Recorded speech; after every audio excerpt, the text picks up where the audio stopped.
बिस्मिल्लाहिर्रहमानिर्रहीम।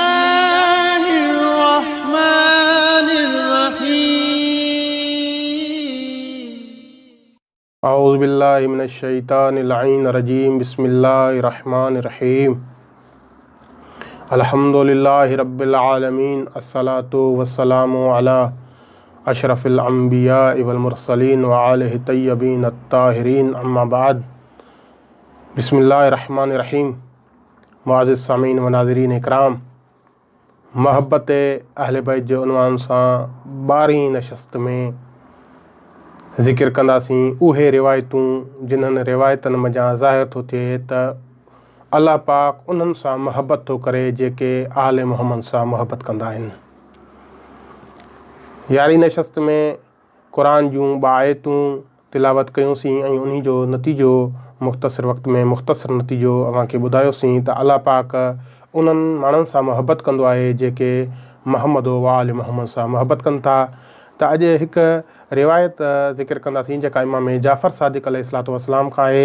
इमाम फरमाइनि था, मां पंहिंजे आबा व अजदाद जिन खां ॿुधो आहे त हिकु ॾींहुं रसूल ख़ुदा सल्लल्लाहु अलैहि वसल्लम अमीरुल मोमिनीन खे मुख़ातिब थी करे फरमाइण लॻा, या अली बशर शीअतक व मुहिब्बिक बिख़िसालिन अशर। ए अली, तूं पंहिंजे मुहिबनि खे पंहिंजे शीअनि खे 10 ख़सलतनि जे बारे में ख़ुशख़बरी ॾे, 10 शयुनि जे बारे में ख़ुशख़बरी ॾे। अवलुहा तीब मौलिदहुम। ए अली, तूं पंहिंजे मुहिबनि ऐं पंहिंजे शीअनि खे ख़ुशख़बरी ॾे त उन्हनि जी विलादत पाको पाकीज़ा हूंदी। वसानी हा हुस्नु ईमानिहिम। रसूल सल्लल्लाहु अलैहि वसल्लम जिन फरमाइनि था, अली, तूं पंहिंजे मुहिबनि ऐं शीअनि खे ख़ुशख़बरी ॾे त उन्हनि जो ईमान भलो ऐं सुठो हूंदो। वसालिसुहा अलफ़ुसातो फ़ी कुबूरिहिम। अमीर अल मोमिनीन अली इब्न अबी तालिब खे मुख़ातिब थी करे नबी सल्लल्लाहु अलैहि वसल्लम जिन फरमाइनि था, अली, तूं पंहिंजे मुहिबनि ऐं पंहिंजे शीअनि खे ख़ुशख़बरी ॾे त उन्हनि जी क़बरूं कोशीदा हूंदियूं, खुलासियूं हूंदियूं, ऐं जेके उन्हनि जा दुश्मन आहिनि आले मुहम्मद जा, उन्हनि जूं क़बरूं मुज़यक ऐं सोढ़ियूं हूंदियूं, ऐं आले मुहम्मद जे दुश्मननि ते क़बर में अज़ाब थींदो, ऐं जेके तुंहिंजा मुहिब ऐं शी आहिनि उन्हनि ते क़बर में कंहिं बि क़िस्म जो अज़ाब नाज़िल न थींदो।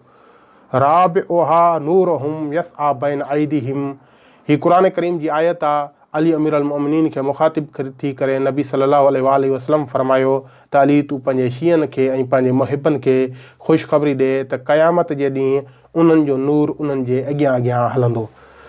वल ख़ामिसतो नज़उल फ़क़्र मिन आयुनिहिम व ग़ना क़ुलूबिहिम। अली, पंहिंजे मुहिबनि खे ख़ुशख़बरी ॾे त ज़ाहिरनि त उहे फ़क़ीर नज़र ईंदा, पर उन्हनि जा दिलि जेके आहिनि बातिननि उहे गनी हूंदा। असादिसतो अलमुक़ितो मिन लिआदाइहिम। अली, तूं पंहिंजे शीअनि ऐं पंहिंजे मुहिबनि खे ख़ुशख़बरी ॾे त उहे हमेशह दुश्मन ते ग़ालिब ईंदा। असाबिअतो अल अमनो मिनल बरसे वल जज़ाम। नबी सल्लल्लाहु अलैहि वसल्लम जिन फरमाइनि था त या अली, पंहिंजे मुहिबनि ऐं पंहिंजे शीअनि खे सतीं ख़ुशख़बरी इहा ॾे त हू बरस ऐं जज़ाम जे मर्ज़ खां हमेशह महफ़ूज़ हूंदा, जॾहिं त इन जे मुक़ाबले में तुंहिंजो दुश्मन इन मर्ज़ में मुब्तला रहंदो। असामिनतो इनहितात ज़ुनूब वसियात अनहुम। 8हीं ख़ुशख़बरी पंहिंजे मुहिबनि ऐं शीअनि खे अली इहा ॾे जो उन्हनि जा गुनाह ऐं उन्हनि जूं बुरायूं मिटिजी वेंदियूं, ख़तमु थी वेंदियूं। अतासिअतो हुम मई फिल जन्नते व अना मअहुम। 9हीं ख़ुशख़बरी पंहिंजे मुहिबनि ऐं पंहिंजे शीअनि खे अली अमीर अल मोमिनीन इहा ॾे जो हू जन्नत में असां सां गॾु हूंदा, व अना मअहुम, ऐं जन्नत में असां उन्हनि सां गॾु हूंदासीं। वल आशिरतो हुब्बुल्लाह लहुम। 10हीं ख़ुशख़बरी इन्हनि खे शीअनि खे इहा ॾे जो अल्लाह ताला तुंहिंजे मुहिबनि सां महबत कंदो आहे ऐं तुंहिंजे दुश्मननि सां दुश्मनी रखंदो आहे। मुअज़्ज़िज़ सामीन व नाज़रीन, असांजी हिन 10हीं ख़ुशख़बरी में अल्लाह पाक इहो थो हुकुम ॾिए, नबी पाक सल्लल्लाहु अलैहि वसल्लम इहो हुकुम थो ॾिए त तूं पंहिंजे शीअनि खे ख़ुशख़बरी ॾिए त हुब्बुल्लाह लहुम, तुंहिंजे मुहिबनि सां अल्लाह पाक महबत कंदो। इन खां बि अलावा काफ़ी रिवायतूं आहिनि जिन्हनि मां इहो ज़ाहिर थो थिए त मुहिबान अहले बैत सां अल्लाह पाक ख़ुदि महबत कंदो आहे।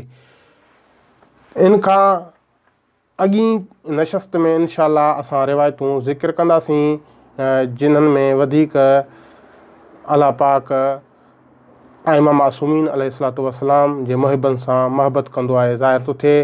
वस्सलामु अलैकुम वरहमतुल्लाहि वबरकातुहू।